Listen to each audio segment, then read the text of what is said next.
Entonces, ok. Vamos a ver. Vayan a Efesios 3, versículo 9. Efesios 3, versículo 9. Y estamos hablando del propósito, ¿vale? ¿Verdad que estamos hablando del propósito? De hecho, seguimos en el tema. La sesión pasada hablamos del propósito en el sentido de cómo produce pasión en la persona, ¿no? La pasión, ese sentido de misión. Eso produjo también en el apóstol Pablo. O sea, el apóstol Pablo entendió la razón y el propósito, y eso ocasionó que él entregara todo. Tuvo clarísimo el apóstol lo que tenía que hacer en esta tierra. Y la intención obviamente de Dios es que también nosotros lo tengamos muy, muy claro, ¿no? Efesios 3:9, el apóstol Pablo lo escribe y lo dice así. Él entendió lo que a él se le asignó. Y él dice, y de aclarar a todos cuál sea la dispensación del misterio escondido desde los siglos en Dios, que creó todas las cosas. O sea, el apóstol Pablo entendió que una de sus labores, o su labor principal, para el cual Dios lo había salvado, era aclarar este misterio, que era un misterio, pero ya no lo es, porque en Cristo pues, nos fue revelado. ¿El misterio de qué? Es el misterio de su propósito. Amén. El misterio de su propósito. Entonces, él entendía que, fíjense qué importante, ojalá sí lo entendiéramos, ¿no? Ahora que estamos en un tiempo donde, y espero que ahora que nos acompañan, que no nos las han presentado, pero bienvenidas. Qué bueno que están aquí. No sé quién sean, pero qué bueno que están aquí, ¿verdad? Es su casa. Se pueden llevar lo que quieran. Ahí está una pantalla, ahí está otra pantalla. Excepto a Joram. No, porque tiene una cesárea. Todavía la tiene abierta la cesárea. La cesárea. Él dijo, ¿verdad? Dijo que andaba todavía convaleciente por la cesárea. Entonces, pero bueno, bienvenidas. Estamos hablando del propósito. Entonces, iba a decir esto, que ahora que estamos en un tiempo donde a veces se habla mucho y no se entiende, yo quise dar o empezar con este pasaje, porque Pablo, vean qué intención tan extraordinaria. Esto de aclarar, ¿a qué le suena? Y de aclarar a todos. Eso de aclarar a todos, ¿a qué le suena? O ayúdenme. ¿A qué le suena? ¿Qué significará que él entiende que él ha sido llamado para aclarar el misterio? Para dejar en bien... Para explicar. Para explicar. Dar a conocer. Para darlo a conocer. Porque a lo mejor, bueno, yo creo que él veía que dudaban, bueno, tenían ciertas dudas. Ajá. Gracias, mi nombre es Germán. Yo creo que él tenía ciertas dudas. Bueno, veía que a los que les compartía, o lo que Dios había impartido, no tenían claro el propósito.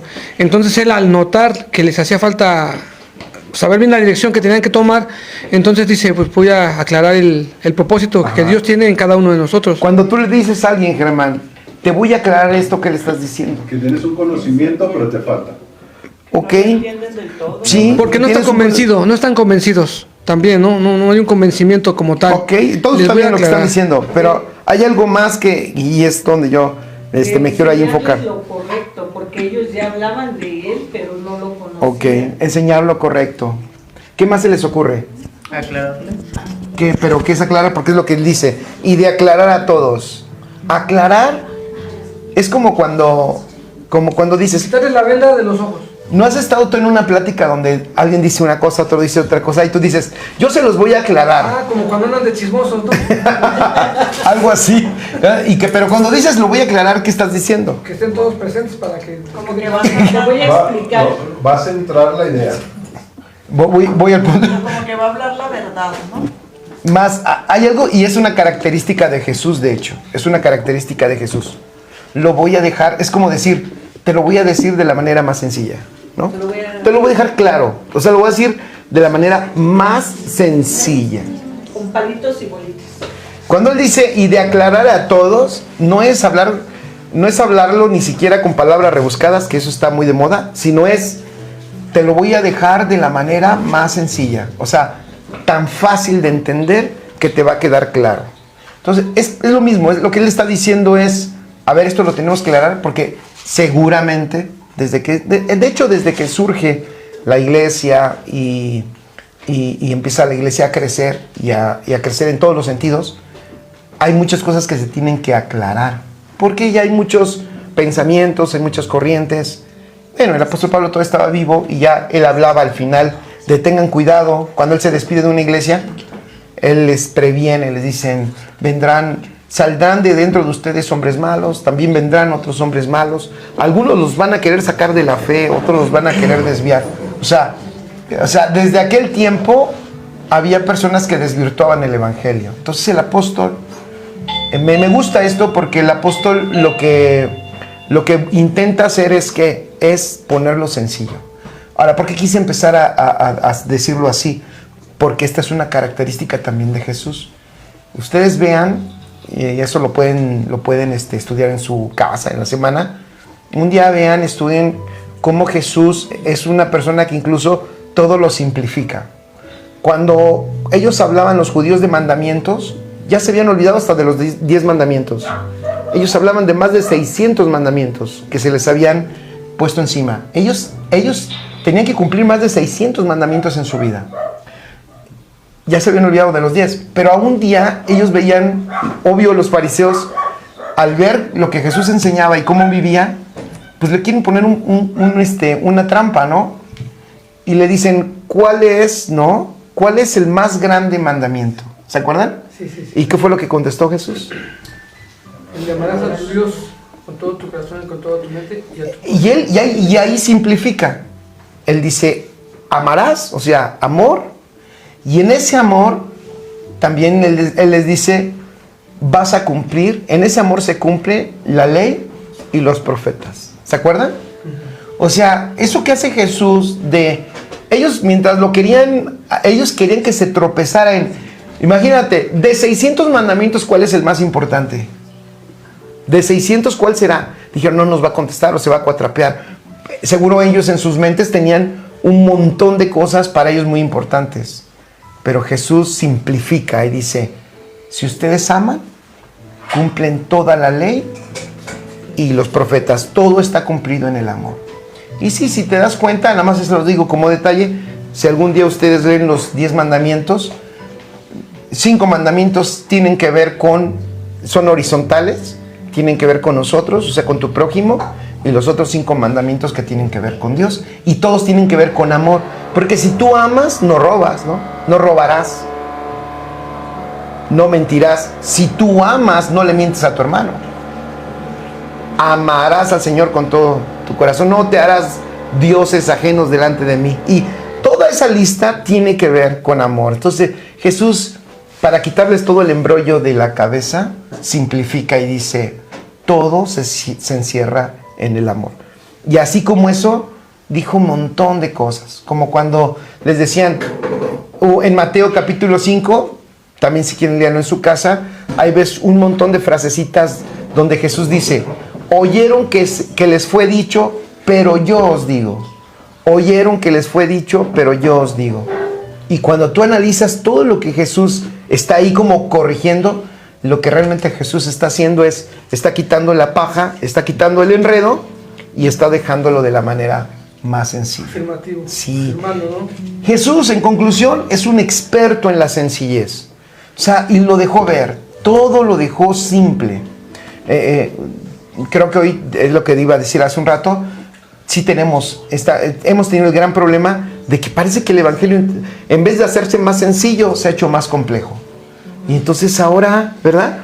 Y hasta Las palabras que perdón por lo que decir, la verborrea que nos gastamos, muy rebuscada, para tratar de impresionar al auditorio, ¿no? O sea, tengo que decir palabras muy, muy científicas para que todos digan, oh, este cuate sí sabe. No, Jesús ni se preocupaba por eso. Él básicamente trató siempre de simplificarlo todo, ¿vale? No se les olvida, eso es el evangelio. Y aquí el apóstol Pablo lo está diciendo. Él está diciendo, a ver, para entender el propósito hay que aclararlo. Y yo fui llamado a aclarar a todos este misterio extraordinario, ¿no? Y por eso el apóstol, por este entendimiento de este misterio y esta intención, es que él pudo soportar lo que soportó, sufrimientos, enfermedades, persecuciones, peligros de muerte, ayunos, naufragios y todo eso. ¿Ok? Efesios capítulo 3 ahora, en ese mismo capítulo, el versículo 13. ¿Vamos bien? Sí. ¿Sí? Si tienen alguna duda, pues ya saben. Exacto. Efesios 3:13 dice: por lo cual pido que no desmayéis a causa de mis tribulaciones por vosotros, las cuales son vuestra gloria. O sea, aquí el apóstol Pablo, de nuevo, estoy terminando lo de la sesión pasada, ¿eh? Aquí el apóstol Pablo de nuevo nos deja ver que él no tiene problema de sufrir por causa del propósito. Una de las cosas que causa o que ocasiona el propósito, entenderlo, es que te hace resistente, te hace indestructible. Porque sabes que tú no estás en la tierra viviendo para ti mismo, sino tú sabes que estás en la tierra viviendo para el Señor. Y entonces, en esa misión, el Señor es el que tiene en tu vida, pues, la última palabra, ¿no? Ahora que hay tanta inseguridad de qué va a pasar con nosotros, y una persona tiene tanta inseguridad de qué pasará con ella, precisamente porque siente que no tiene la seguridad de nada en su vida.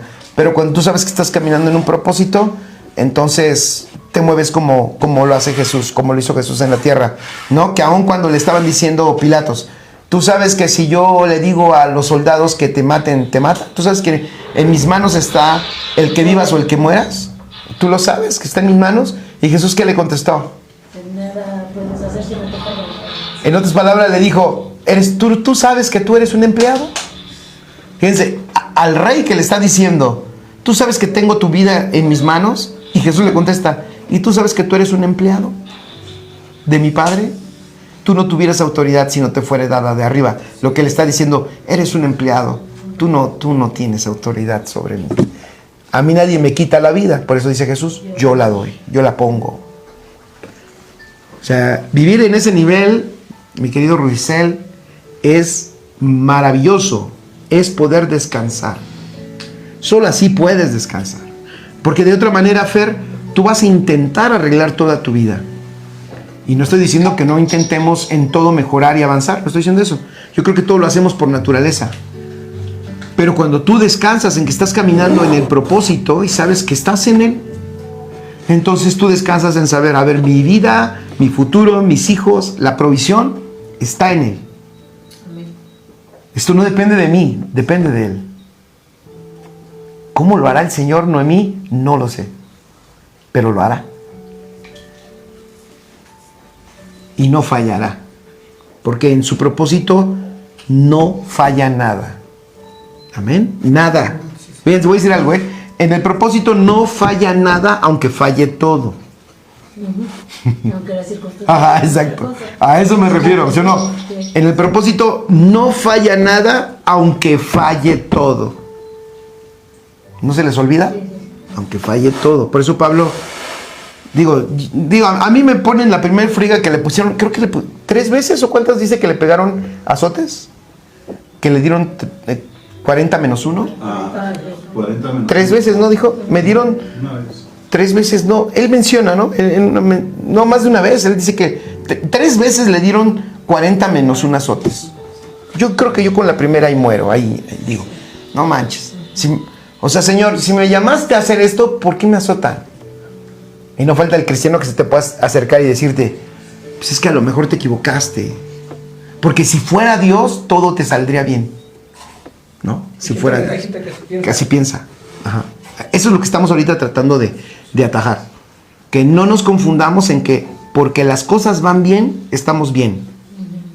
Al igual de que porque las cosas van mal, no nos confundamos. Eso no es un síntoma de que estamos mal. De hecho, nuestra vida, la que nos ha llamado, está por encima del que yo me sienta bien o mal, o de que a mi alrededor estén las cosas bien o mal. Nuestra realidad es en Cristo y esa realidad es inconmovible. Amén. Entonces, por eso el apóstol Pablo, cuando el Señor lo lleva al tercer cielo, el Señor le muestra, eso lo mencioné creo que, no sé si el miércoles o el lunes, el Señor le muestra cómo es. cómo es Él en la realidad eterna. Obviamente le da un entendimiento de lo que ha sucedido en la iglesia, cómo la iglesia es perfecta. Y ¿por qué Dios le deja ver su realidad eterna? ¿Por qué Dios lo deja ver en la gloria de Cristo? Precisamente por la misión que Él tiene. O sea, Él sabe, el Señor sabe que si Pablo no tiene un entendimiento correcto de lo que Él es en Cristo, va a sucumbir. Se va a desanimar. Porque lo que viene después de eso no es lo mejor para un hombre natural, pero sí es lo necesario para alguien que tiene una misión como Él. Pero ¿cómo haces para que alguien que es llamado a una misión tan difícil no se te eche para atrás? ¿Cómo le haces? Le tienes que enseñar la realidad eterna para que esa lo gobierne y lo que ve a su alrededor no lo mueva. Esa es la clave en nuestra vida en Cristo y de nuestra victoria, chicos. Es que entre más conocimiento hay de nuestra realidad en Cristo, más fuerte es nuestra vida ante cualquier circunstancia. Pero al revés también es, o sea, entre menos somos entendidos de esa realidad, más débiles somos ante cualquier circunstancia. O sea, va a haber circunstancias que te van a mover. Y no sé si sepas, pero van a haber circunstancias que te van a retar hasta lo más profundo de tu vida. El hombre es muy autosuficiente. El hombre es muy independiente. El hombre cree que lo puede lograr él solo, hasta que Dios lo lleva al límite y le muestra que no puede él solo. Nos ha pasado a todos, yo creo. ¿No te ha pasado a ti? Que tú crees que puedes, que tú crees que puedes, que tú crees que puedes, y simplemente ¿qué? Simplemente de hecho, pues... así es naturaleza del hombre, agotar todo lo que él puede hacer y al último pues, saber que no se pudo. Ajá, exactamente, y no se pudo lograr. No se pudo. Por eso sí hay un efecto cuando dicen, es que lo que necesitas es tocar fondo. Sí hay un efecto en eso, porque sí hay un efecto cuando una persona, ¿qué es tocar fondo? Cuando terminan tus fuerzas y empiezan las de Dios. Sí, cuando ya se te acabaron todos tus recursos humanos, ¿no? Gracias. Entonces ahí tocaste fondo. Cuando ya tú te encontraste ante la imposibilidad. Y entonces es allí, ¿esta qué es? Es eso. Ah, ok. Pero eso es pleno. Poquito, endulza mucho. Ya. No nos vaya a tocar como la otra vez, ¿no? Ay, la metí esta. Bueno, ya la saqué para que se seque ahí. Que estamos. ¿Vamos bien? Entonces, por eso es importantísimo que nosotros podamos pues comprender esta realidad eterna donde todo ya está hecho. Pon allí en la realidad eterna todo está hecho. Otra característica del propósito eterno, escribe allí, es que el propósito no ha cambiado, nunca ha cambiado. El propósito siempre ha sido el mismo y se cumplirá inevitablemente. ¿Cuál es? Que Cristo sea el todo en todo, empezando por nuestra vida. O sea, que Cristo sea el todo en nuestra vida, primeramente. Dentro de mí, en mi corazón, que gobierne todas las áreas de mi alma. Entonces, cuando eso sucede, cuando eso pasa en nuestras vidas, que el propósito la vida de Cristo empieza a gobernar el alma, entonces mi cuerpo también responde a esa realidad. Y a eso le llamamos manifestación. ¿Cuál es la manifestación de Cristo? ¿Cuál es la manifestación de Cristo? ¿O cómo se da la manifestación de Cristo en nuestra vida? Cuando nuestra alma es transformada en la realidad que tenemos en Cristo. Cuando la realidad que tenemos en Cristo es la realidad que el alma está decidiendo seguir. Amén. Ok. Bueno. ¿Comentarios?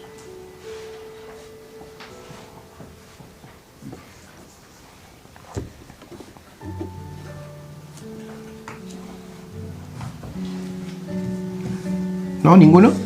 Allá en las redes tampoco. Déjame ver. ¿No, verdad? ¿Vamos bien? Ok.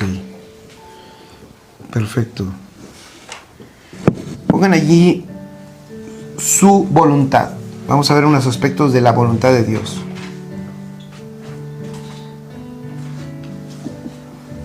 Significado de voluntad.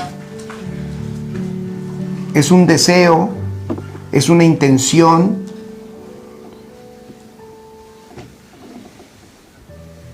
que alguien tiene. Entonces, cuando nosotros definimos el propósito eterno, ¿se acuerdan cómo lo definimos? Es la voluntad amorosa del Padre, ¿de qué? De darse a conocer. Ahí más o menos. Es la voluntad amorosa del Padre de darse a conocer a través de su Hijo Jesucristo, que impartido en nosotros lo llena todo en todo. ¿Okay? Lo vuelvo a repetir. Es la voluntad amorosa del Padre de darse a conocer a través de su Hijo, que impartido en nosotros lo llena todo en todos. Entonces, Josman, si tú tienes a Cristo impartido, es porque hay una voluntad del Padre en eso. Ahora, ¿cuál es la voluntad del Padre? Darse a conocer. Entonces ahí podemos definir ya bien sencillo, estamos amarrando cosas. La salvación. Entonces, ¿qué es la salvación para nosotros? La salvación no es el final, pon allí, entonces no es el final. Entonces la salvación es el principio. Entonces Dios no te salvó. No te salvó, entonces Dios, bueno, lo voy a decir así, va a sonar raro, pero Dios no te salvó por ti, te salvó por su propósito. Claro que cuando te salva, pues arregla muchas cosas de tu vida. Eso es maravilloso. O sea, si ustedes vienen a la salvación, si el Señor te salva, seguro va a arreglar un montón de cosas en la vida, pero no las va a arreglar porque de eso se trata la salvación. No, las arregla porque cuando tú entras a la salvación, te das cuenta que fuiste llamado a darlo a conocer. Y para darlo a conocer, es lógico, díganme si no, para darlo a conocer, es como cuando, a ver, todos, o la mayoría tienen hijos, no todos tienen hijos, ¿verdad? Pero la mayoría tienen. ¿Qué haces cuando vas a ir a una fiesta y vas a llevar a tus hijos? Bueno, haces muchas cosas, pero ¿los bañas? Los preparas. ¿Verdad? ¿Les echas perfume? Quietos. Les dices que se estén quietos. ¿También? Y usted se queda, dice, yo me voy. Qué mal. No, eso no es eso. ¿Qué haces? No, fíjate, ¿qué haces? ¿Qué haces? Los bañas, van bien bañados, perfumados, les compras hasta te luces y les compras ropa. ¿Sabes por qué? Porque en el fondo ellos te representan a ti. ¿Sí o no? O sea, y tú cuando ves que no va a vestir, es como la esposa con el esposo. A mí no me lo dicen, pero a algunos yo he escuchado que se los dicen, que dicen, ¿por qué te pusiste esa camisa? Y luego tú te la planchaste y te la planchaste mal, tienes 3 rayas ahí. Era de Chivas. Era de las Chivas. Esa camisa te aprieta, así como no, el color te aprieta. El color te aprieta. Entonces, y alguna vez escuché que me contó el amigo de mi primo que su esposa le dijo, es que si tú no vas bien planchado, van a decir, ¿cómo es la esposa que no te entonces? plancho. exactamente, que yo ni siquiera plancho tu ropa, y que yo, no, así me contaron que dijo así, van a decir que yo no sé planchar. Ah, sí. Habla mal de los dos. ¿Cierto o no? Ok, entonces esa es la razón por la cual cuando el Señor te salva, Joram, a Él sí le interesa que todo se vaya arreglando, lo arregla.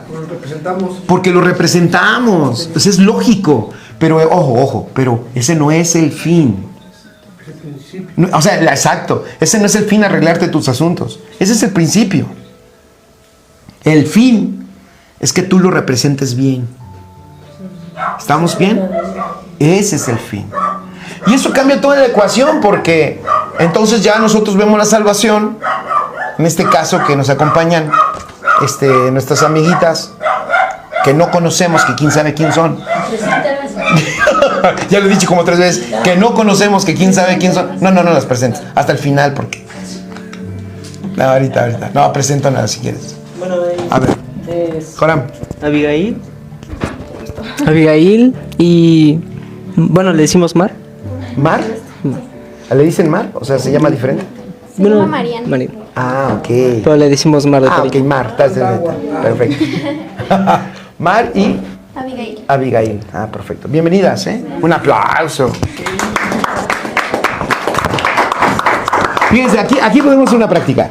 Nosotros somos cristianos tradicionales. Y decimos, qué chido, trajeron 2 víctimas, que diga, trajeron 2 personas. No, ya aceptaron a Cristo, sería lo primero. En aquellos tiempos, lo primero que yo diría, ya aceptaron a Cristo, no lo han aceptado, ahorita lo aceptan. Sí, es más, todas lo dudan, pero las amenazamos. Y si no aceptan a Cristo, no salen de aquí. Y ya entonces dicen, no, lo aceptamos porque lo aceptamos. Exacto. Luego, aceptan a Cristo, y en ese momento que aceptan a Cristo, tradicionalmente, ¿qué hicimos? Primero dijimos, ya la hicimos. No, ya está todo. Lo veíamos hasta como el final. No, ya está todo. Tomaste la mejor decisión de tu vida, y sí es cierto. Nadie dice que no. Fue lo mejor, sí es cierto. Pero tenemos un problema en la iglesia. Porque ante eso cantamos victoria como si ya se hubiera terminado todo. Y es al revés. Allí apenas inicia. ¿Sí me expliqué? Apenas inicia. Porque si llegas a la salvación, oigan, lo más terrible es que pienses que ahí terminó todo, porque te pierdes de hecho de todo lo demás. No existe mayor gozo y mayor disfrute para los hijos de Dios que participar de su propósito. Nunca olviden eso. Repito de nuevo, nunca olvidemos que participar de su propósito es lo que produce el más grande gozo y alegría y el más alto disfrute. Cuando tú participas de eso, es lo más extraordinario. Porque eso supera cualquier cosa, supera la necesidad, supera el problema. Bueno, llega un punto en que te das cuenta que esto es tan grande, me refiero a Dios y a su propósito, que no te importa tener cosas o no tenerlas. Lo que realmente te llena es participar, saber que estás participando de su propósito. ¿Por qué lo digo? Porque para mucha gente, cuando no entiende ese propósito, sí es muy importante que te arregle tus problemas. Sí es muy importante que salve a toda tu familia. No digo que no, no digo que Dios no la quiera salvar. Si alguien vino a morir por todo el mundo, fue el Hijo de Dios, ¿no? Cristo. Él vino por todos, a morir por todos para salvarnos. Pero el propósito, insisto, no era en sí salvar al hombre, sino cumplir un propósito. Salvación forma parte de eso. Amén. Sí. Salvación es la puerta, pues, para participar de ese propósito.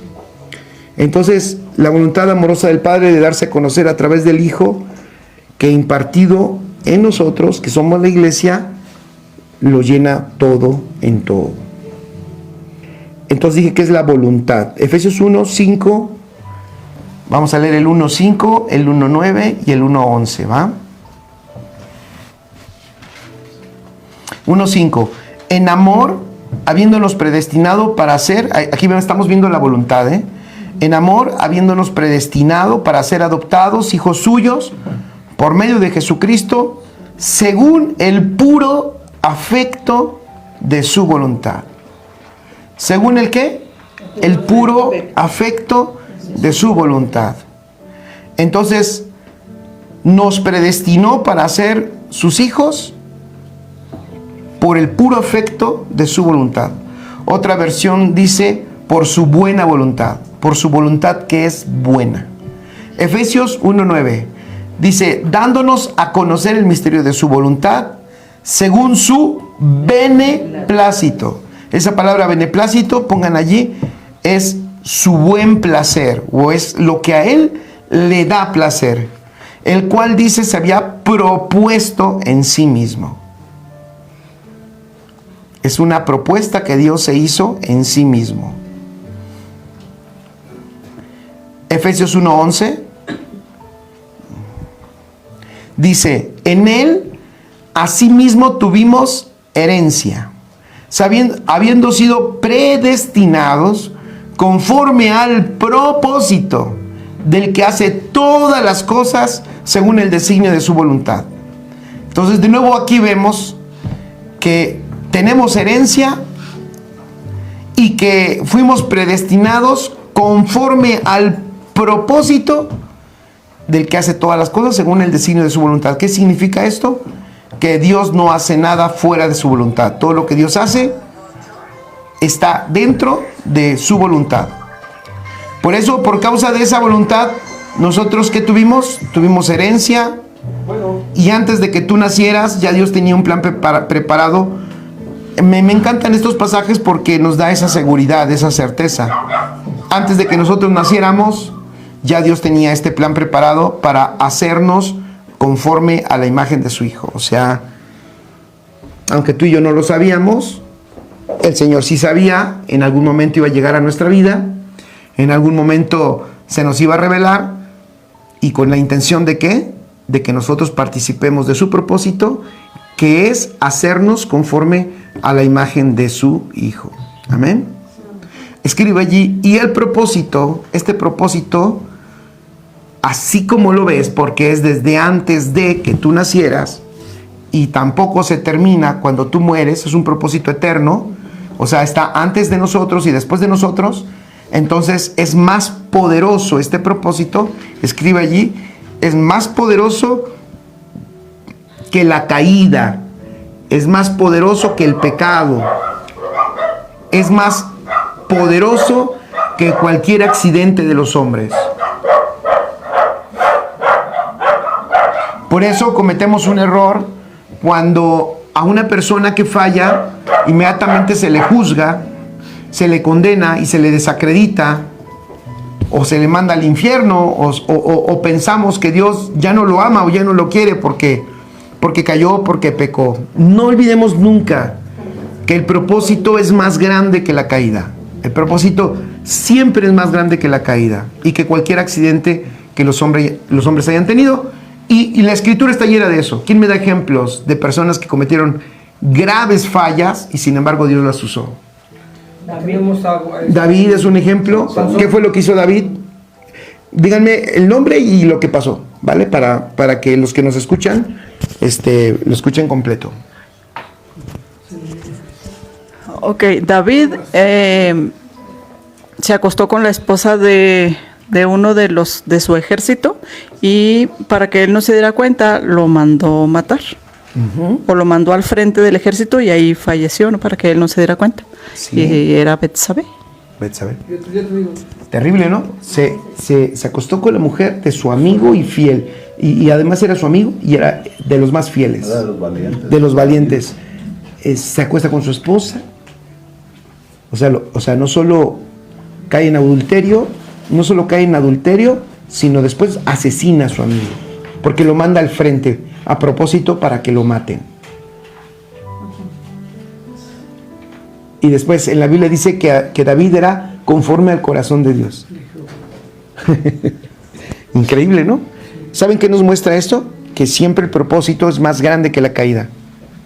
O sea, ok, esto nos suena rudo, pero voy a decir algo. De hecho, Dios no está viendo en nosotros qué tan bien nos portamos. Eso no es lo que le ocupa a Dios, Fer. Lo que Dios ve en nosotros es qué tanto somos fieles a su propósito. Eso es lo que él mira. No qué tanto Jorge se comporta. Porque si fuera por comportamiento, este primer ejemplo, por comportamiento ya hubiera estado descartado. Tenían otro ejemplo por acá. Germán, de Pachuca. Sansón, no, Germán. No. Ah, ¿te llamas Germán o Sansón? Me llamo Germán y no soy Sansón. Ni Sansón. No. Sansón, ¿no? También, que se fijó en una filistea, ¿no? Pero no se fijó en una filistea. Si ven bien la historia, le encantaba fijarse en las filisteas. Era mujeriego. Sí. Era ojo alegre, como dicen ahorita, ¿no? Pero ese es un gran ejemplo, porque a Sansón te lo vas a encontrar en el cielo incluso. Hebreos 11 lo menciona como uno de los héroes de la fe. A Sansón. Sí. Aunque la iglesia cristiana lo haya agarrado todo el tiempo de mal ejemplo, Sansón está en el cielo y por una razón. Y él está delante de Dios bien y por un motivo. A pesar de sus problemas que deja ver la escritura, y que con eso no estamos diciendo que lo haga, ¿no? En decir, ay, no, yo soy como Sansón. No estamos hablando de eso. Pero lo que sí estamos viendo es que el propósito supera todo eso. Entonces Dios no está viendo, incluso, Él no está viendo la moralidad de Sansón. Lo que Dios diseñó es que esa vida participe de la intención que Dios tiene para esa generación con él. Y él lo hace, porque al final logra matar, acabar con un pueblo filisteo, con un montón de filisteos. Sí, en la ¿Se última acuerdan? oportunidad, En la última oportunidad. La fuerza igual y tú Y tiras ahí- todo. exactamente. Pero ahí él también queda su vida. Para eso, pero para eso había sido llamado, Sí, para y al eso. final lo cumplió. Para Dios, entonces, ¿qué valió Noemí? El propósito. Está Sí, no, y interesante. hoy en día ya no tiene caso que se dejen el pelo largo, ya no tenemos. Pero sin embargo nosotros, ¿no quieres decir algo más? Oye, pero sin embargo nosotros, ¿en qué nos fijamos más? Los errores. En los errores. En los 99.9. Nos fijamos en los errores, en las fallas. Y en eso nos enfocamos. Si nosotros aquí pudiéramos ver la debilidad de alguien o la falla de alguien, seamos honestos, inmediatamente lo criticaríamos. Si ustedes vieran una falla de mí, probablemente también ustedes hasta se decepcionarían y dirían, ¿cómo? Y nos está enseñando. Si me explico, golpea mucho lo moral cuando vemos que alguien falla. Vuelvo a decirlo. Por supuesto que Dios, si Dios está en nosotros, ¿qué tipo de vida expresa Dios? ¿Una vida pura? ¿O una vida, como le podemos llamar? Lo contrario a pura, o sea, una vida desordenada. ¿Qué tipo de vida expresa Dios a través de nosotros? Pues una vida pura. O sea, por eso, de eso no tenemos ningún problema. Por eso acá no hablamos de moralidad, ¿eh? A veces la gente piensa que, ¿por qué eres así, Joram? Eso te lo enseñaron en tu iglesia, o cuando no hace algo, no sé si no haga algo. Y es cristiano, dicen, y es cristiano el Joram. Y ya tiene una cesárea.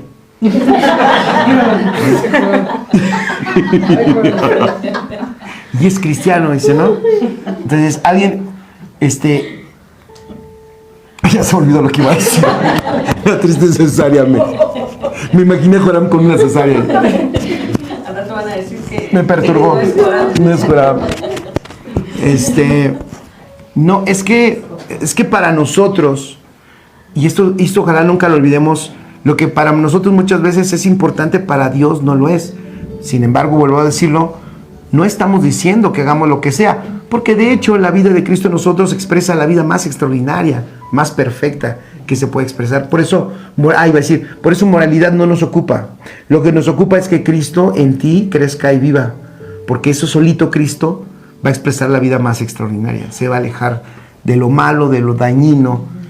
¿Sí me estoy explicando? O sea, esa vida es santa, verdaderamente santa. Por eso no necesitamos decirle a Rubicel, hey, Rubicel, no hagas esto, no hagas esto. Lo que sí necesitamos es ayudarle, y a Rubicel y a todos, es ayudar a ¿qué? A que la vida de Cristo crezca para que se exprese. En esa expresión, un montón de cosas se van de nuestra vida. ¿Cuánto les ha pasado eso? Entonces Sansón, qué ejemplo, ¿no? ¿Otro ejemplo? ¿Alguien recuerda algún otro? Moisés, tienes toda la razón. ¿Qué pasó con Moisés? Ajá. Venga, allá. Gracias. Sí, no, pues como ejemplo está Moisés, que mató a alguien, ¿no? O sea, podemos ver cómo Dios incluso, o sea, no ve como nosotros, conocemos a alguien que asesina, por ejemplo, y lo tachamos como de peligroso, sabes que no te acerques a él, o lo excluimos a ese tipo de personas, ¿no? Pero para Dios no hubo como un ¿sabes qué? Mataste, entonces tú no eres parte de mi propósito y no estás incluido en mi plan. Al contrario, vemos un escenario completamente distinto, que es que Dios también se expresa también a través de él, de Moisés. Moisés asesina a una persona y aparte de todos los complejos y otras cosas que tenía, pero sin embargo él sigue dentro del propósito y por eso Dios aprovecha esa vida. Ahorita estaba pensando en otro ejemplo, Abraham. Abraham me gusta porque es un ejemplo incluso de cómo Dios, fíjense lo que voy a decir, de cómo Dios incluso, escuchen esto, por el propósito, hasta arregla, decimos aquí en México, hasta arregla nuestras burradas. Conscientes, que tú hiciste conscientemente, pero por el propósito Dios interviene y evita que el daño sea mayor. Él llega a un lugar, dice que su esposa es su hermana y por causa de eso la entrega con un hombre que casi tiene relaciones con ella. Acuérdense, miren, el problema no era que tener relaciones, de nuevo vemos, ahí el problema para Dios no era moral. El problema para Dios es que había una promesa sobre Abraham de un hijo prometido que es la simiente de Cristo, es de donde Cristo iba a nacer. Entonces, si otro hombre se acercaba a la mujer de Abraham y tenía un hijo con ella, se rompe la línea del propósito y de Cristo. Entonces, fíjense, ¿qué está protegiendo el Señor?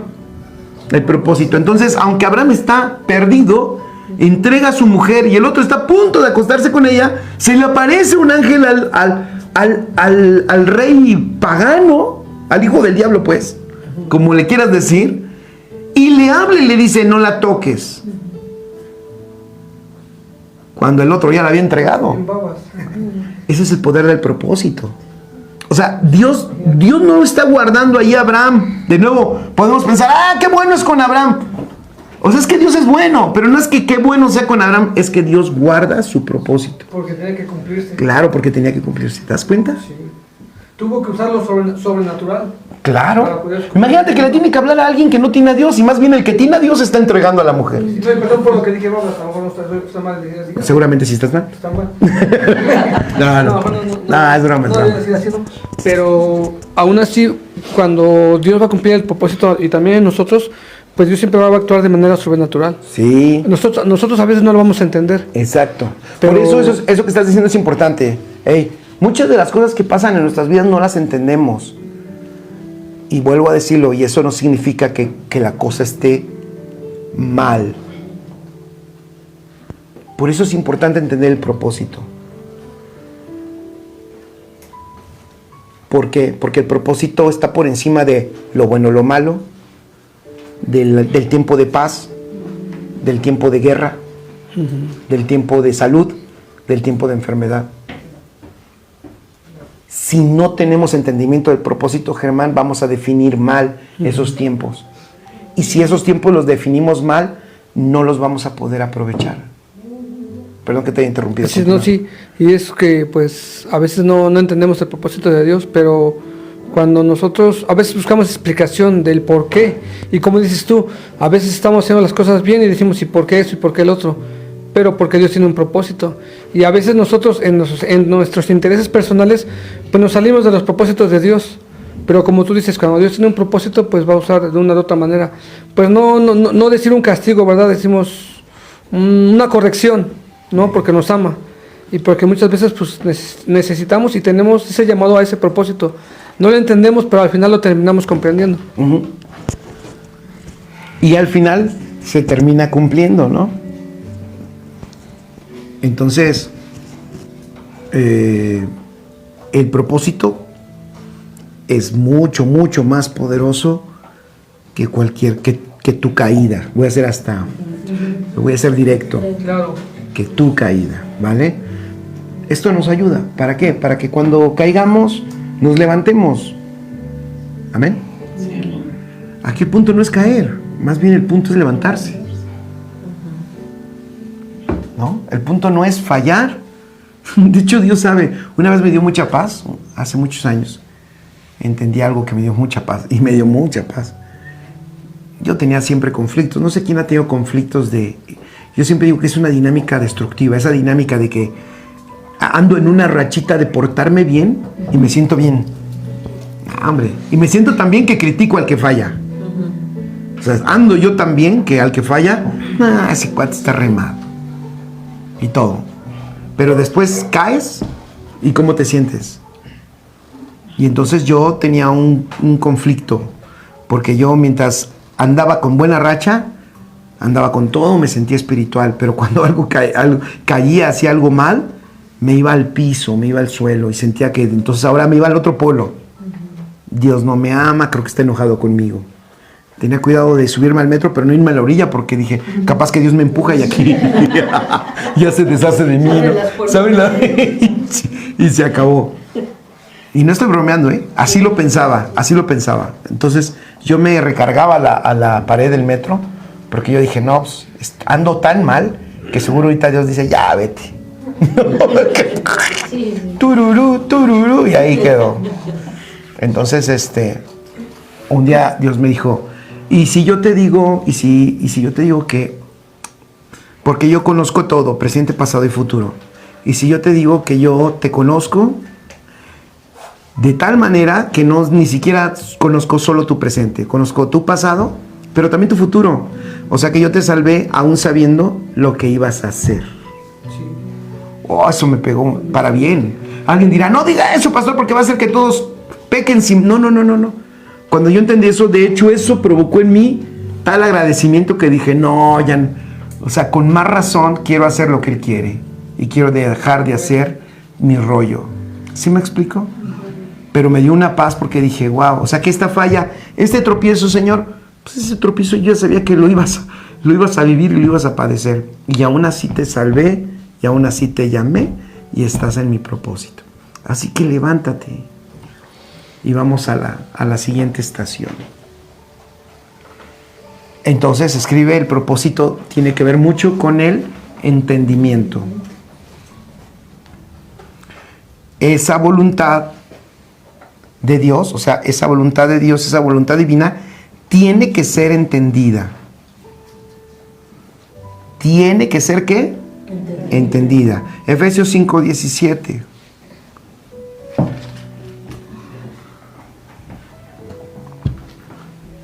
Esa voluntad tiene que ser ¿qué? Entendida. Efesios 5:17. ¿Qué dice? ¿Alguien lo puede leer? Por tanto, no seáis insensatos, sino entendidos de cuál sea la ¿Ya voluntad vieron? del Señor. No seáis insensatos, sino entendidos. ¿Sino qué? Entendidos de qué? De cuál sea la voluntad del Señor. Se puede decir insensatos, imprudente también. Sí, vamos a la definición. Esa palabra está bien interesante, fíjense.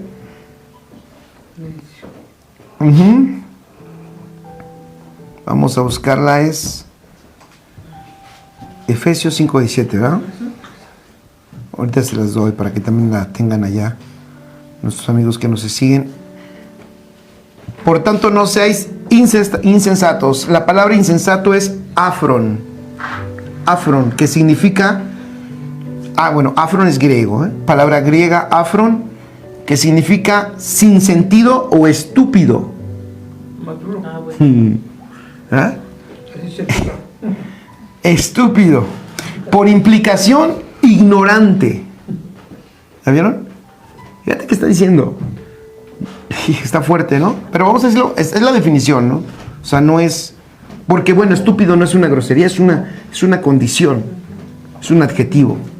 Es una condición que se usa como muy despectiva, pero es la condición de alguien.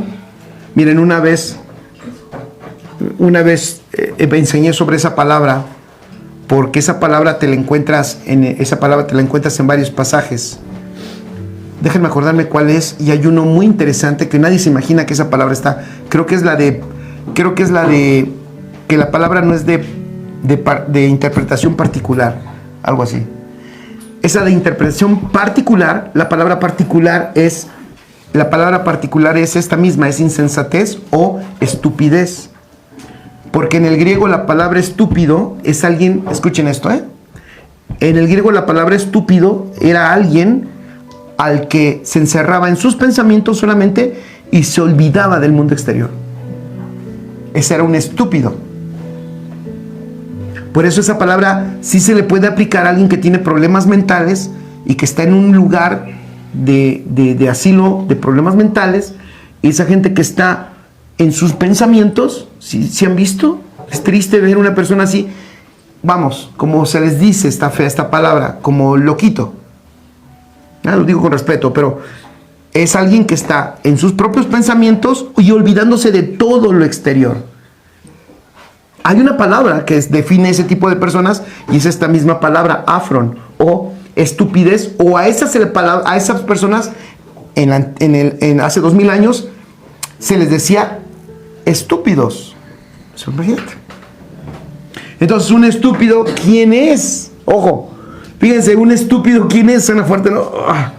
Espero que no se estén ofendiendo los que nos ven. No estamos hablando de nadie. Sí, a ver, vamos a verlo allí. Sí, porque es un estúpido, porque él cree que va solo. O como dicen, ¿qué crees que llevas a tu familia? Él cree que va solo, pero no va solo. Ahí vamos, los demás también. ¿Te das cuenta? Es alguien que vive como si solo estuviera él. Pero fíjense cómo usa esta palabra el apóstol y dice, no seas estúpido. O sea, ¿qué está diciendo? No vivas solo para ti. O sea, mientras tú no entiendes el propósito, ojo, si no entendemos el propósito, podemos perder toda nuestra vida, viviendo solo para nosotros.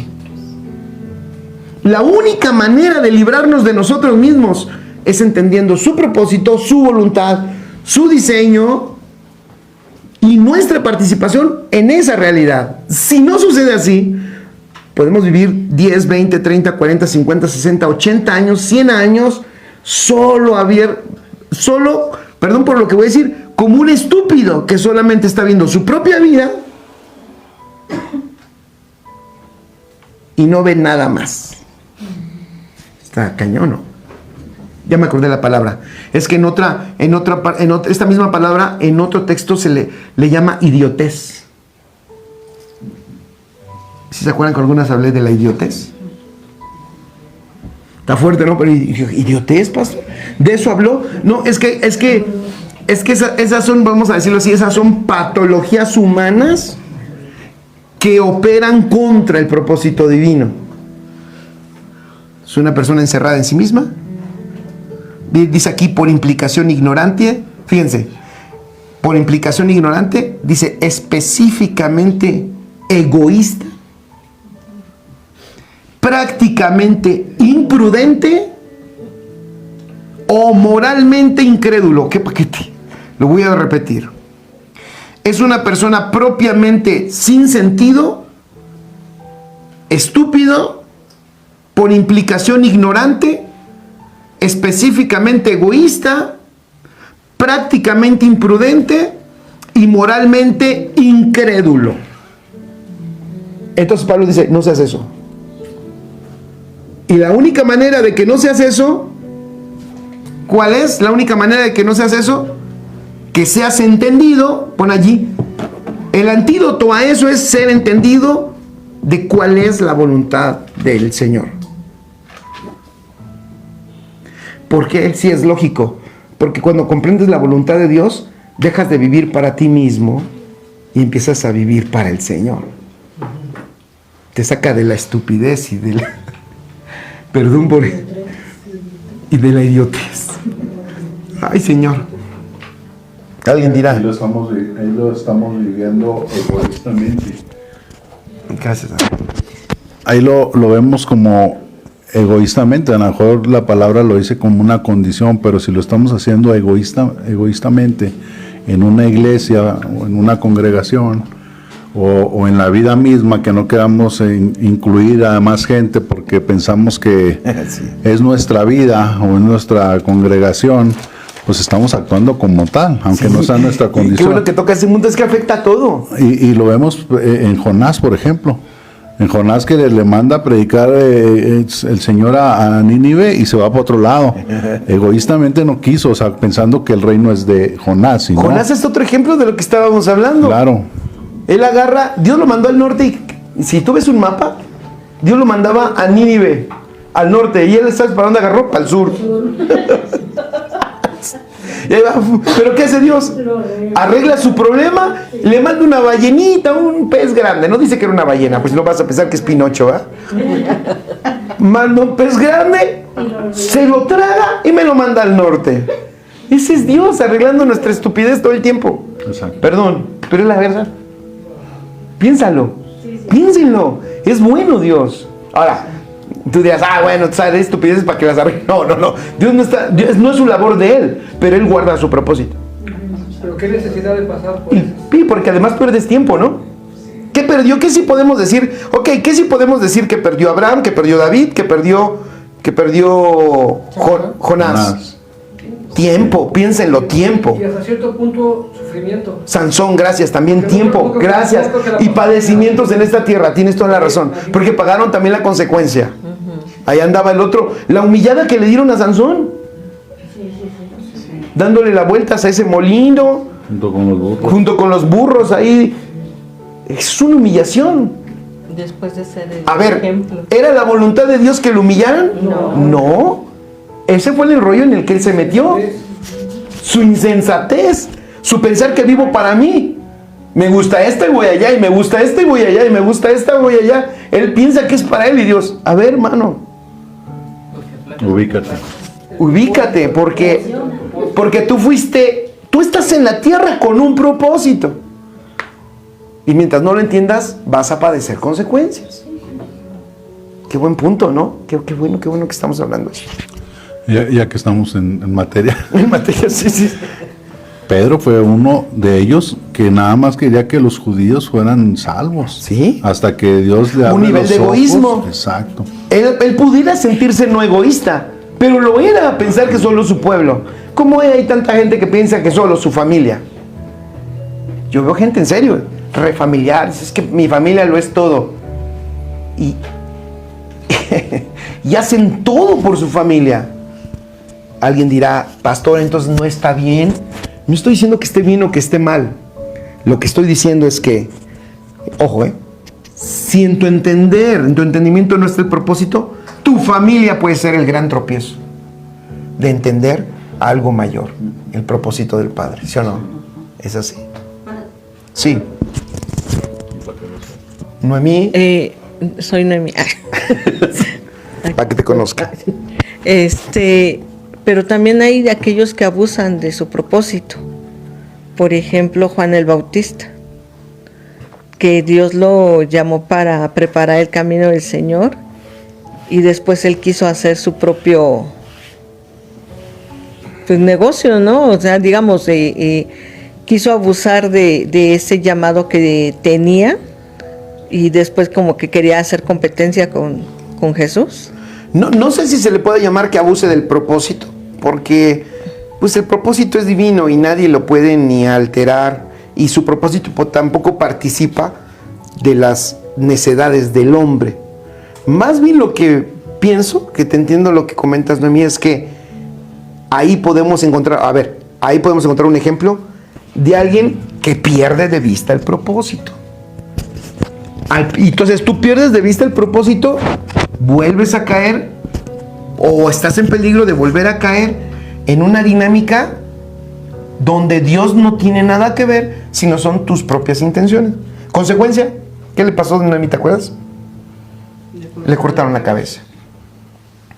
Fue con el rey y le dijo al rey, oye, ¿qué le dijo al rey? Que estaba Con la esposa de su hermano. Que se estaba metiendo con la esposa de su hermano. Alguien dirá, pues eso está muy bien, sí, pero Dios no lo mandó para eso. Luego tuvo 15 cuántos discípulos. Alguien dirá, qué bueno, hizo muchos discípulos. La Biblia nos muestra que a él Dios no lo mandó a hacer discípulos, y ya de repente aparece Juan con muchos discípulos. Entonces, si ves a un Juan que en algún momento él pierde de vista el propósito, y entonces él empieza, miren, vuelvo a lo mismo que dije hace un rato.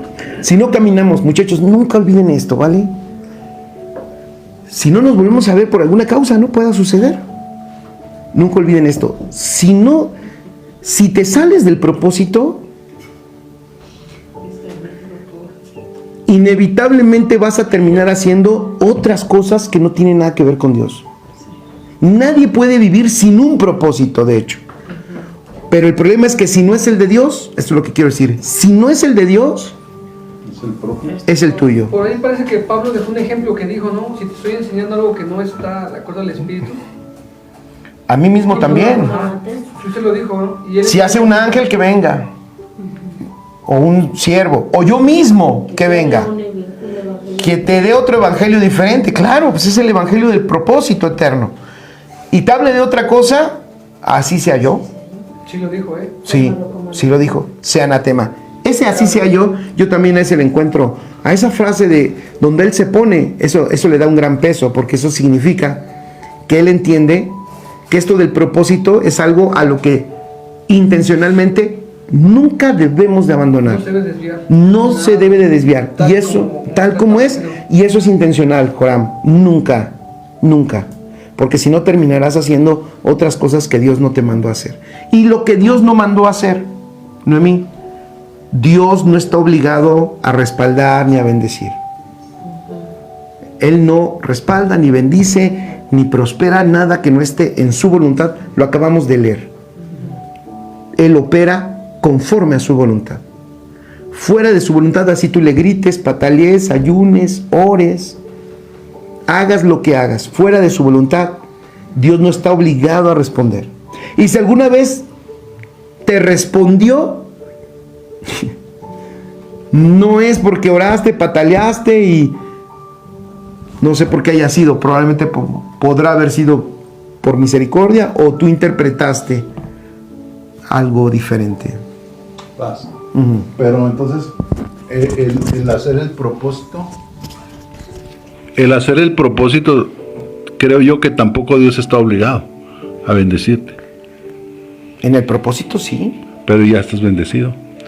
O sea, Pero, lo que yo pero- digo es que muchas veces haces el propósito y dices, es que no hay nada, es que no tengo, es que, ¿por qué si sigo haciendo el propósito? Porque tienes la salvación y estás sentado en los lugares celestiales y ya Sí, ese claro. es ahora sí que el premio mayor. Sí, claro, claro. Sí, claro, pero tú tienes la certeza, ¿no? Como dices, tú estás Claro. allí, aunque las cosas no veas que tienen resultados, que tú crees que no avanzan, gracias. Estar en el propósito te da la certeza que aunque no tengas, es que tenemos esa manera tan humana de catalogar qué tiene éxito y qué no, ¿no? Ajá. Todo lo medimos de una manera natural, siempre. Entonces ya medimos y decimos, no, esto no está teniendo éxito. Por ejemplo, el típico pastoral, ¿no? El pastor, va mucha gente a una congregación y dices, qué bien nos está yendo. El otro día una persona me dijo, porque coincidió que fue una reunión y había gente, bastante gente, había gente, ¿no? Me dice, no, me da gusto venir, pastor, y ver que hay gente. Significa que les ha ido muy bien. Es decir, hubieras venido el pasado y era una célula. Pero alguien dirá, ¿y por qué tiene paz usted? ¿O por qué tiene tranquilidad? Ah, tengo paz porque voy en el propósito. Claro. Y allí todo prospera. Todo avanza para su propósito, porque estamos en su propósito. Porque muchos nos aventamos al propósito y si no vemos números, Ajá, es donde Nos vamos para atrás. nos vamos para atrás. cuando eso no es. Exactamente. Y no porque además, ya lo decíamos, lo humano y lo material no necesariamente es una evidencia. No, si no, pues veamos, los apóstoles, de hecho, los primeros apóstoles son el ejemplo más claro. Ellos tuvieron, si uno analiza su vida, dices, creo que este cuate sufrió más de lo que disfrutó. Exacto. Y sin embargo caminaron en su propósito, ¿no? Pero ellos ya eran bendecidos. Pues ya eran bendecidos. Lo entendieron, por eso se fueron. Y lo entendieron, que es en el punto que estamos. Por eso el entendimiento es muy importante. Porque ya eres bendecido. Nada más la pregunta es, ¿lo entiendes? Ese es el gran dilema. Por eso el propósito es fundamental, dice el apóstol, no insensatos, A ver, lo que hablamos de insensatez, ¿qué es? Para que yo no me sienta tan solito diciendo groserías. Bah, no son groserías, nomás que está fuerte la palabra. Dilo más fuerte. No seas tontito. ¿Ya? Así está diciendo. También puede ser simple, ¿no? Sí, simple también. Vi aquí una definición que dice que es inconsciencia.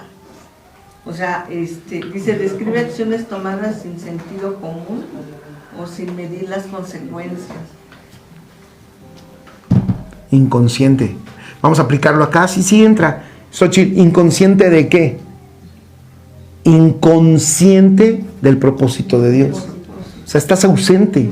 Es que para Dios su propósito lo es todo. De nuevo, para Dios, si tú vives fuera del propósito, te saliste de la realidad y te metiste en tu huevo, aunque tu huevo para ti sea lo máximo. ¿Sí me explico? Porque yo veo que la gente que no quiere a Dios porque cree que lo tiene todo, está en un huevo grande para él, pero huevo al final. No sales de allí hasta que tienes conciencia del propósito. Y es que ya cuando tienes conciencia del propósito, vienen locuras. El que estaba en su huevo, por ejemplo, su huevo era su trabajo y su trabajo era todo. El que ya entiende el propósito dice, mi trabajo, ya en asuntos, mi trabajo puede esperar. Que se apeste el huevo. Que se apeste el huevo. Aunque sea de Tehuacán. ¿Sí me explico? O sea, por eso es una locura. Se hace loco el que entiende el propósito, porque disminuye su afán y su apego por lo humano y lo material, porque se reventó el huevito en el que vivía, y entonces empiezas a percibir el propósito, y ahí es lo que estaba diciendo hace un ratito, porque te das cuenta que es mayor, es más grande, es más poderoso que todo lo que vivimos en lo humano y en lo terrenal. Por eso es correcta la palabra de ser insensato, por eso es correcta la palabra, porque alguien que no entiende el propósito, aunque su huevo sea muy grande, es un huevito comparado con Dios. O sea, está viviendo para sí mismo, y eso siempre será muy limitado. Y nosotros, por diseño, chicos, ya estoy terminando, por diseño, estamos hechos, por diseño divino, para no vivir de esa manera, sino para un propósito mayor que nuestras intenciones personales, aunque sean las más grandes. Para Dios son mínimas, son pequeñas. Por lo que tenemos dentro, estamos diseñados para el propósito más grande del universo, que es el propósito de Dios. O sea, nada más imagínate lo que sintió el apóstol Pablo, la primera iglesia y la iglesia hasta ahora, porque ha seguido ese propósito hasta hoy. Imagínate los que lo han entendido. ¿Por qué una persona deja todo por el Señor? ¿Nunca te has preguntado? ¿Por qué es capaz de morir por el Señor? ¿Por qué hay personas, mártires ha habido siempre? ¿Por qué hay personas que son capaces de entregar su vida por el Señor? ¿Porque tienen mucha valentía? ¿Porque tienen mucha fe? No, porque entendieron que hay un llamado, hay un propósito mayor que ellos. Y cuando tú comprendes eso, se rompe tu huevito, tu egoísmo en el que te encierras, y puedes ver que hay algo mucho mayor que tú, y te entregas a Él. Y cuando te entregas a Él, diría el apóstol Pablo en Filipenses, lo que para mí era ganancia, ahora es pérdida. Lo que para mí era mi gloria, mi trofeo, ahora lo tengo por basura. Está cañón. Claro, ¿cómo cambias tu visión? ¿Cómo sales de tu egoísmo? Aquí nos está dando luz el Señor. El propósito es extraordinario. Que papá no lo revele, que papá te lo deje ver, que te deje ver que tú estás en la tierra para manifestación de Él. Y quiero dejar claro esto. Esto no quiere decir que abandones tu escuela, tu trabajo, tu negocio. No, al revés. Esto quiere decir que tu escuela, tu trabajo, tu negocio se van a potencializar. Porque no solo estás trabajando para ti, estás trabajando por un propósito. La cochina religión, que por eso me purga, es la que ocasionó que los muchachos dejaran de estudiar, dejaran de avanzar, porque eso a Dios no le agrada. Lo que te agrada es que estés aquí en la iglesia. ¿Quién dijo eso? ¿Dónde dice? Si el propósito del Padre se cumple, ¿dónde? En todos lados. Tu trabajo, el otro día decía, si algún día llegamos a entender que nuestro trabajo es tan espiritual como nuestro culto, si algún día llegamos a entender que nuestro trabajo es tan importante como como cuando estamos orando y alguien ora por mí y estoy escuchando la palabra. ¿Por qué es importante tu trabajo? Porque tu trabajo es una manera de expresarle al mundo, repito, es una manera de expresarle al mundo que alguien está trabajando en esta tierra por un propósito más grande que él. Entonces, termino con lo que dije en un principio. Entonces empieza a manifestar una vida donde si el Señor, como el Señor sabe que tú le estás entendiendo, de que estás de acuerdo con Él, tú y Él en el mismo propósito, por eso le interesa arreglar los asuntos con tu hijo, con tu esposa, sanar lo que tenga que sanar, arreglar lo que tiene que sanar, porque a Él le interesa que lo representes bien. Por eso se arregla. Por supuesto que la vida tiene arreglo. A mí me han dicho, es que ustedes ya como que no les interesan los problemas de la gente. Es que podemos estar arreglándote todos los problemas. Ahora, ¿qué te duele, Germán? Y a ti, Fer. Y después de nuevo, ¿qué te duele, Germán, otra vez? Y tú de nuevo, Fer, perdón, es una broma, pero sí o no. Nos podemos pasar toda la vida, chicos. Toda la vida. Pasan 8 o 10 años. Y 8 o 10 años, ¿y qué pasó? ¿Ya superaste eso, Germán? No, todavía Fer me sigue pegando. Sigue haciendo amistades. ¿Y tú ya dejaste de hacer amistades? No, sigo haciendo dinero. ¿Sí me explico? O sea, y podemos estar toda la vida, ¿eh? Sí. ¿Hasta cuándo? Hasta que la revelación de su propósito rompa nuestros esquemas y digamos, ya entendí de qué se trata esto. Esto se trata de un propósito y no es el mío, es el de Dios. Y por eso voy a estudiar, y por eso voy a terminar mi carrera, y por eso no me voy a detener, porque va a ser la llave para que en la tierra vean personas que le aman al Señor con todo su ser, excelentes, que lo que hacen lo hacen bien, porque tienen un propósito más grande que ellos. Estamos manifestando su gloria. Y Dios, mira, y Dios en el cielo dice que Él no se avergüenza de aquellos, Él no se avergüenza de aquellos que esperan una ciudadanía mayor. Pues está hablando de esto, de este ambiente, de los que esperamos, estamos viviendo no para esta tierra, sino para el cielo, que ya lo tenemos dentro en Cristo. Y Él dice que no se avergüenza. Algo me dice que de algunos sí se avergüenza. Pues de los que viven para sí mismos. De los que están haciendo su reinito. Claro, ellos ven que es un reinote, porque así es el humano. El humano cree que lo suyo es todo. El humano cree que su problema es más grande que el de todos. El humano piensa que su problema es el que va a durar toda la vida y que nunca se va a terminar. El humano, y cuando le va bien, piensa que él es el más exitoso y que lo que está haciendo es lo mejor. ¿Sí me explico? Somos tan egoístas que hasta que Dios no nos saca de ese egoísmo, entonces es cuando nos damos cuenta Que es corporativo. Entonces cuando volteas y dices, no manches, creo que estuve perdido toda la vida. Sí, sientes, tienes conciencia de eso, de decir, por eso, exacto, por eso Pablo dijo, todo eso que hice es basura. Pues claro, tiene que caer en eso, porque lo comparas, pues compáralo con lo glorioso, verdaderamente glorioso, y dices, es basura. Es como si yo dijera, alguien trae un iPhone 25 y yo te digo, te lo cambio por mi carcacha esta. Alguien dirá, no manches, pastor, pues, ¿por qué no lo cambias? Porque tú dices, este sí es bueno, tiene la mejor cámara, ¿no? Sabe lo que tiene. O sea, no sé ni usarlo, pero tiene la mejor cámara. No te hiciste por ahí, traen este. Está bueno. Nunca traigo saldo, pero este es mi celular, iPhone 25. Nunca tengo saldo, ni siquiera de un iPhone. De ese de internet ilimitado por 20 pesos. Ni siquiera trae eso. Pero traigo el triste teléfono que cuesta 2 departamentos. Por lo menos la renta de ellos, ¿no? Entonces tú dices, no. O sea, que Dios nos ayude y que Dios nos revele su propósito. Van a ver que eso nos desarma y nos protege. Te desarma y te protege. Papá, muchas gracias.